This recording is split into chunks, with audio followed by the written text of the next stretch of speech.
பருப்பு குழம்பு, கார குழம்பு இதெல்லாம் சாப்பிட்டு போர் அடிச்சிருச்சா, வாங்க பருப்பு உருண்டை குழம்பு எப்படி பண்ணுறது நான் உங்களுக்கு சொல்லிக் கொடுக்குறேன். அதுக்கு 150 கிராம் பருப்பு எடுத்துக்கோங்க. கடலைப்பருப்பு, வரமிளகா, சோம்பு, பூண்டு, உப்பு எல்லாத்தையும் போட்டு நல்லா அரைச்சி எடுத்து வச்சுக்கோங்க. நெக்ஸ்ட்டு ஒரு கடாய் வச்சுட்டு சூடானதுக்கப்புறம் எண்ணெய் ஊற்றிக்கோங்க.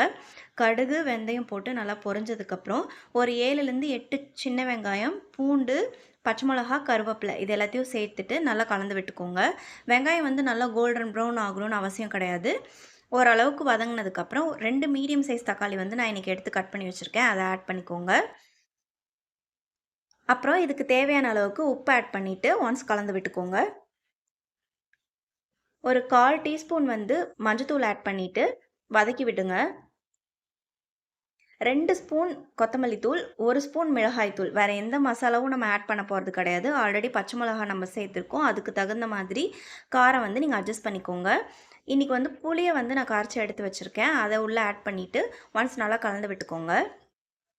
இப்போது குழம்பு நல்லா கெட்டியாக வரதுக்காக ஒரு பேஸ்ட் நம்ம ரெடி பண்ணிக்க போகிறோம். அதுக்கு தேங்காய், சீரகம், சோம்பு இது எல்லாத்தையும் போட்டு நல்லா ஃபைன் பேஸ்ட்டாக அரைச்சிட்டு உள்ளே ஆட் பண்ணிக்கலாம்.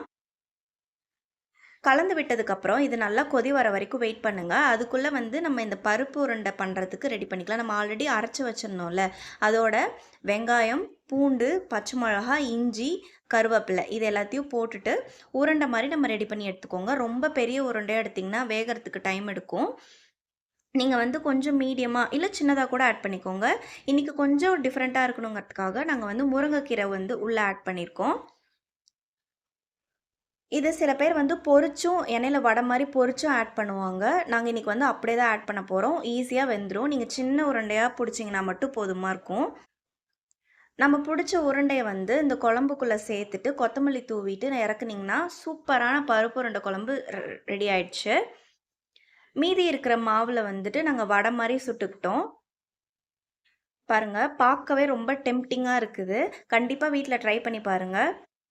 இன்றைக்கி வந்து பருப்பு உருண்டை குழம்பு, முருங்கைக்கீரை பொரியல், வடை இதெல்லாம் தான் நம்ம வீட்டில் ஸ்பெஷல். உங்கள் வீட்டில் என்ன ஸ்பெஷல்ன்றதை வந்து மறக்காமல் கமெண்ட் செக்ஷனில் சொல்லுங்கள்.